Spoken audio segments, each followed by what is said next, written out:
ద్వారం అన్నమాట.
सरस्वती माता की जय।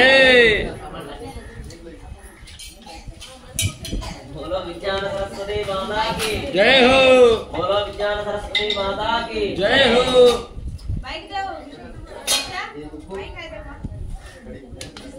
Mic mic mic mic Saraswati माता की जय हो। अंदर नमस्कार చేసుకుంటూ చెప్పండి सरस्वती सरस्वती नमस्तुभ्यं नमस्तुभ्यं वरदे वरदे कामरूपिणी कामरूपिणी विद्यारंभं विद्यारंभं करिष्यामि करिष्यामि सिद्धिर्भवतु मे सदा सदा। దీని అర్థం ఏంటంటే మీ అందరికీ తెలిసే ఉంటుంది సరస్వతి అంటే సరస్వతి అమ్మవారి పేరు. నమః అంటే నమస్కారం, తుభ్యం అంటే నీకు. సరస్వతి అమ్మ నీకు నమస్కారం. వరదే కామరూపిణి, మనకు చక్కలైనటువంటి అనుగ్రహాన్ని ఇచ్చేటటువంటి తల్లి. కామరూపిణి అంటే మన కోరికలు ఏవైతే ఉంటాయో ఆయా కోరికలన్నీ కూడా నెరవేర్చేటటువంటి తల్లి అని అంటారు. విద్యారంభం కరిష్యామి అంటే నేను విద్యను ఆరంభిస్తున్నాను, నాకు మంచి సిద్ధిని ప్రసాదించు సదా అంటే ఎల్లప్పుడు. నాకు మంచి సిద్ధిని ప్రసాదించు, విద్యను ప్రసాదించు. అందరూ ఏం కావాలని కోరుకోవాలి? అమ్మవారి యొక్క అనుగ్రహం కావాలని కోరుకోవాలి. అంటే కేవలం పిల్లలకు మాత్రమే కాదు, అందరికీ అమ్మ అనుగ్రహం ఉండాలి. ఎవరికి ఉండాలి అమ్మ అనుగ్రహం? అందరికీ ఉండాలి. ఏంటి మరి వాళ్ళు చదువుకుంటున్నారు కదా, నేను చదువుకోవట్లేదు కదా అంటే చూడండి, మీకు 10 లక్షలు అందించారు, లెక్క పెట్టుకోవాలి. మరి లెక్కలు రావాలా అవుతా? మరి లెక్కలు వస్తేనే కదా మరి దానివల్ల ప్రయోజనం. లేకపోతే అవి ఎన్నో మనకు తెలియదు, ఎన్ని వాడతామో తెలియదు అలా. కాబట్టి విద్య అనేది అందరికీ అవసరమే, ప్రతి ఒక్కరికి అవసరమే విద్య. అంటే విద్య అంటే కేవలం చదివేదే కాదు, ఏ రకంగానైనా సరే విద్య అంటే అన్ని రకాలుగా. చూడండి, ఒక్కొక్కరు ఒక్కొక్క పనులు చేసుకుంటూ ఉంటారు, దాంట్లో రాణింపు అవసరం. అంటే రాణించాలి. ఉదాహరణకి కూరగాయలు అమ్ముతూ ఉంటారు, అందరూ అమ్ముతారు, కానీ కొద్దిమంది మంచి లాభాల బాటలో పయనిస్తారు. మరి వాళ్ళకి అమ్మవారి అనుగ్రహం ఉండాలి. ఇప్పుడు కొంతమంది కిరాణం షాప్ ఉంటుంది, అందరూ కిరాణం బిజినెస్ చేస్తూ ఉంటారు, కొద్దిమంది మాత్రమే బాగా రాణిస్తారు, వాళ్ళకు అమ్మవారి అనుగ్రహం కావాల్సింది. కొంతమంది మేస్త్రి పని చేస్తూ ఉంటారు, కొంతమంది ఖాళీగా ఉంటారు, కొంతమంది అసలు ఖాళీగానే ఉంటారు, వాళ్ళకు కూడా అమ్మ అనుగ్రహం అంటే రాణిస్తారు. అంటే రాణింపు, ఒక్కొక్కరు ఒక్కొక్క రంగంలో రాణించాలి అంటే అమ్మవారి యొక్క అనుగ్రహం ఉండాలి. కావున ఇప్పుడు అమ్మ దగ్గర ఉన్నటువంటి శక్తి మరింత పెరగాలని ఇప్పుడు మనం ఏం చేయాలంటే ఒక 10 నిమిషాలు ముందుగా జపం చేద్దాం. ఎడమ చేయి ఉంది కదా, ఎడమ చేతిలో కుడి చేయి వేయండి, అట్లా కాదు, ఇలా ఉంది కదా. దీన్ని యోగ ముద్ర అంటారు, ఏమంటారు? దీన్నేమో సంకల్ప ముద్ర అంటారు. దీన్ని యోగ ముద్ర. ఎడమ చేతిలో కుడి చేయి పైన ఉండాలి, ఎడమ చేయి కింద ఉండాలి. స్ట్రైట్ గా కూర్చోవాలి. మీ 2 కళ్ళ దృష్టిని, 2 కళ్ళు ఉంటాయి కదా, ఆ కంటి దృష్టిని ఎక్కడ పెట్టాలి అంటే దీన్ని భ్రూమండలం అంటారు. ఏమంటారు? భ్రూమండలం. మీరు బొట్టు పెట్టుకుంటారు కదా, లలాటం అంటారు, భ్రూమండలం అంటారు. బ్రహ్మ రాసే రాత ఎక్కడ రాస్తాడు? ఈ నుదుటి పైనే రాస్తాడు. జపం చేసేటప్పుడు దృష్టి అంతా దాని మీద ఉండాలి. ఎక్కడ ఉండాలి? నుదుటి పైన ఉండాలి. అప్పుడేమవుతుంది? మీ దాంట్లో ఏమైనా చెడ్డరాత ఉంటే మంచిగా మారు. ఏమవుతుంది? మంచిగా మారు. చేతులుగా పెట్టడం వల్ల చేతుల్లో ఏమైనా చెడు రేఖలు ఉంటే ఆ రేఖలు మంచిగా మారు. మాతాయ మారవా? మారతాయి. దానికి చూడండి, ఇప్పుడు మనం ఒక పెన్ను పట్టుకొని బుక్ మీద రాస్తాం, రాసిన వెంటనే అందంగా వస్తాయి అక్షరాలు? రావు. ఎట్లా వస్తాయి? ప్రయత్నం చేయగా చేయగా చేయగా మంచిగా అక్షరాలు వస్తాయి. మనం ప్రయత్నం చేసినప్పుడు అక్షరాలే మారినప్పుడు మనం ప్రయత్నం చేస్తే జీవితం మారుతా మారదా? మామూలుగా అయితే రేఖలు మారవు, ఈ రాత మారదు అని అంటారు. కానీ సరస్వతి అమ్మవారి భర్త ఎవరు? రాత రాసింది ఎవరు? కాబట్టి అమ్మవారు చెప్తే మార్చదా రాత? సరస్వతి అమ్మవారు చెప్తుంది, ఇదిగో వీడు నా భక్తుడు, మన భక్తుడు వీడు, కాబట్టి వీడికి మంచి రాత రాయి, కాస్త మార్పులు చేర్పులు ఏమైనా ఎరేజర్ తీసుకొని కాస్త మార్పులు చేర్పులు చెయ్యి అని చెప్పి సరస్వతి అమ్మవారు చెప్తే, అమ్మవారు చెప్తే ఎవరు వింటారా? వినరా? వినాల్సిందే. లక్ష్మి చెప్తే నాగరాజు వినాల్సిందే, శిరీష చెప్తే నరసింహ వినాల్సిందే, అందరూ వినాల్సిందే. అమ్మ చెప్తే అయ్యవారు వినవలసిందే. కాబట్టి ఆమెకు పురుషకారిణి అని పేరు. అంటే మధ్యవర్తిగా ఉంటుంది, భక్తులకి భగవంతుడికి మధ్యలో ఉంటుంది అమ్మవారు. మన గురించి గొప్పగా చెప్తుంది. కాబట్టి మన రాతలు మారాలంటే, మన జీవితాలు మంచిగా కావాలంటే ఇప్పుడు మనమంతా ఏం చేయాలి? అమ్మలో ఉన్నటువంటి శక్తి పెరగాలంటే మనం యోగ ముద్ర అంటుంది. యోగ ముద్ర, యోగ ముద్ర వేరు, యోగ నిద్ర వేరు. యోగ నిద్రనేమో శ్రీమన్నారాయణ ఉంటాడు ఎప్పుడు చాతుర్మాసంలో. ఇప్పుడు మీరు యోగ ముద్ర పెట్టుకొని యోగ నిద్రలోకి వెళ్ళారు. యోగ ముద్ర పెట్టుకొని యోగంలోనే ఉండాలి. యోగంలో ఉంటూ ఒక చిన్న మంత్రం ఉంటుంది. ఏంట మంత్రం? అమ్మవారి మూల మంత్రం. ఇంకా మీరు కలశం పట్టుకొని వచ్చినప్పుడు చెప్పారు కదా, ఇప్పుడు 1,00,000 సార్లు అయిపోయాయి జపం ఆల్రెడీ. మీరు వస్తూ వస్తూ కలశం పట్టుకుని ఓం శ్రీమాత్రే నమః, శ్రీమాత్రే నమః, శ్రీమాత్రే నమః అనుకుంటూ జపం చేసుకుంటూ వచ్చారు ఇక్కడ దాకా. ఇప్పుడు అదే మంత్రాన్ని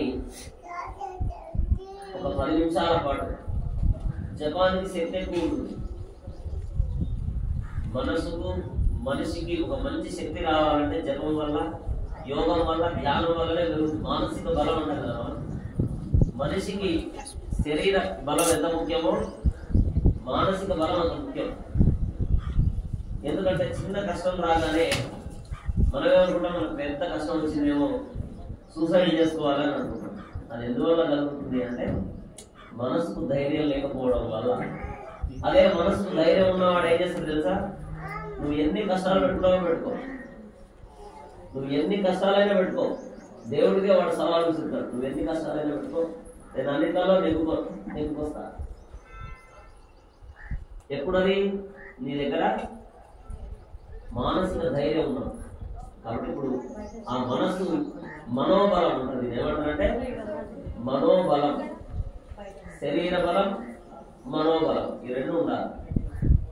ఆ రెండు ఉన్నప్పుడే మనిషి అన్నిట్లలో రాణిస్తారు. కాబట్టి ఇప్పుడు మనోబలం పెరగడానికి, మంచి ధైర్యం కలగడానికి, అమ్మవారి తోడుగా ఉండడానికి అమ్మవారి మూల మంత్రాన్ని మనం చెప్పిద్దాం. అందరూ కూడా ప్రారంభమవుతుంది. ఎవరు మాట్లాడరు. చివరిలో మళ్ళీ ఇవన్నీ సిద్ధం చేసిన తర్వాత మళ్ళీ అమ్మవారి యొక్క నామస్మరణ చేద్దాం. అప్పటి వరకు అందరూ కూడా జపం చేసుకుంటూ ఉండాలి. ప్రారంభం చేసి ఓం ఓంకారంతో ప్రారంభమవుతుంది. అందరూ కూడా చెప్పండి.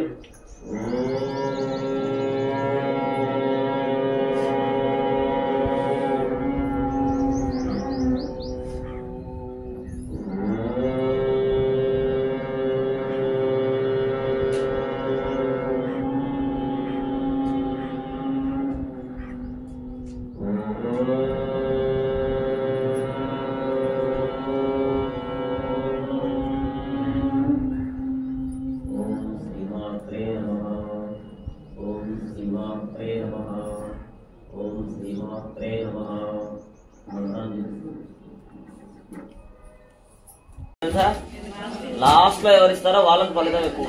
ఎందుకు అట్లా ఉంటుంది? కాబట్టి ఎందుకు అలా ఉంటుంది? ఓపిక అంటే చివరిలో ఎవరైతే ఇస్తారో ఈ కలశాలన్నీ పోసిన ఫలితం లాస్ట్ వాళ్ళకు. ఫస్ట్ కలశం పోస్తే ఆ కలశం ఆ పుణ్యం మాత్రమే వస్తుంది. దాని తర్వాత రెండో కలశం సమర్పిస్తే ఫస్ట్ది సెకండ్ది కలిపి రెండవ వాళ్ళకు, మూడవ వాళ్ళకు ఫస్ట్ సెకండ్ థర్డ్, అట్లా చివరి వాళ్ళకు ఫలితం ఎక్కువ ఉంటుంది. అందరూ ఏమనుకుంటారంటే ముందు నేను అని ముందుకు వస్తారు. ముందు పోసిన వాళ్ళకు ఫలితం తక్కువ ఉంటుంది, లాస్ట్ లో పోసిన వాళ్ళకి ఎక్కువ. అట్లానే పోయి లాస్ట్ ఆముల్లో ఎవరో కూర్చున్నాయి లాస్ట్ ఏమన్నారు కదా, అట్లా అని కాదు. అందరికీ ఆ పుణ్యం అందరికీ అందుతుంది. ముందు ఇచ్చినా వెనక ఇచ్చినా ఎక్కడ ఇచ్చినా అందరికీ ఆ భాగ్యం అనేది దక్కుతుంది. కాబట్టి ఎవరు తోసుకోవద్దు. ఎక్కువ మంది, వేల మంది, లక్షల మంది లేరు. మహా అయితే ఎంతమంది ఉన్నారు? మండలాభిషేకం, మామూలుగా మండలాభిషేకం అంటే 40 కదా, 40 మంది వచ్చినట్టున్నారు నాకు తెలిసి. పర్వాలేదు, ఇబ్బంది ఏం లేదు. ఎంతమంది ఉన్నా మీరు ఓపికగా ఇస్తే స్వాములు మీకు లోపల ఒక స్వామి ఉంటారు, ఇక్కడ ఒక స్వామి ఉంటారు, అక్కడ ఒక స్వామి ఉంటారు, అక్కడ ఒక స్వామి ఉంటారు. అయిన తర్వాత లాస్ట్ లో మాత్రం మీరే అమ్మవారికి దేవకన్యలకు మీరే అభిషేకం చేయొచ్చు. సరేనా? బోలో విజ్ఞాన సరస్వతి మాతాకి. నువ్వు ఆ ద్వయస్తంభం దగ్గర వాళ్ళు ఇచ్చిన తర్వాత ఇట్లా ప్రోత్సహం చేసి మళ్ళీ అది మొత్తం పోయేది. మీరు అక్కడ ఆంజనేయ స్వామి దగ్గర భజంత్రులు, వాయిద్యం, కీర్తన. ఒక్కొక్క కలశాన్ని అందజేయండి. ఒక్కొక్క కలశాన్ని మీరు తెచ్చిన కలశం ఉంది కదా, ఒక్కొక్క కలశం అందియాలి.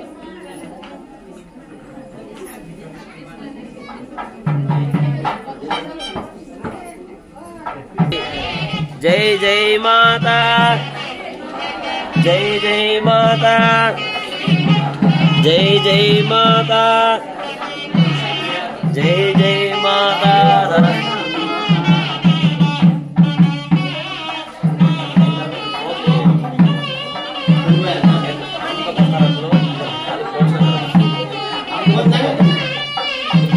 ज्ञान सरस्वती माता की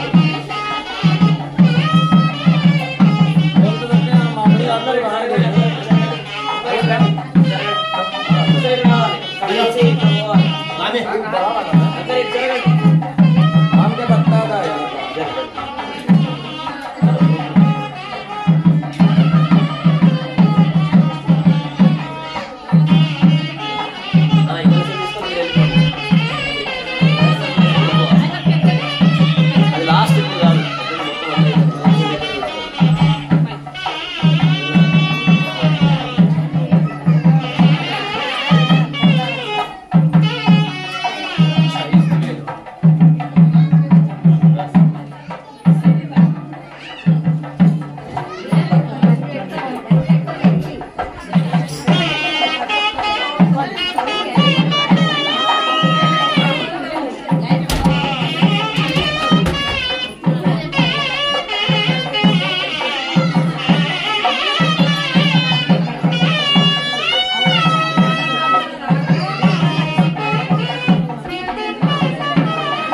ఓం మనోజవం మారుతతుల్యవేగం జితేంద్రియం బుద్ధిమతాం వరిష్టం అతాత్మజం వానరయూధముఖ్యం శ్రీరామదూతం నమామి. ఓం మనోజవం మారుతతుల్యవేగం జితేంద్రియం బుద్ధిమతాం వరిష్టం శ్రీరామదూతం శిరసా.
ఇప్పటికీ ఉంటాయి.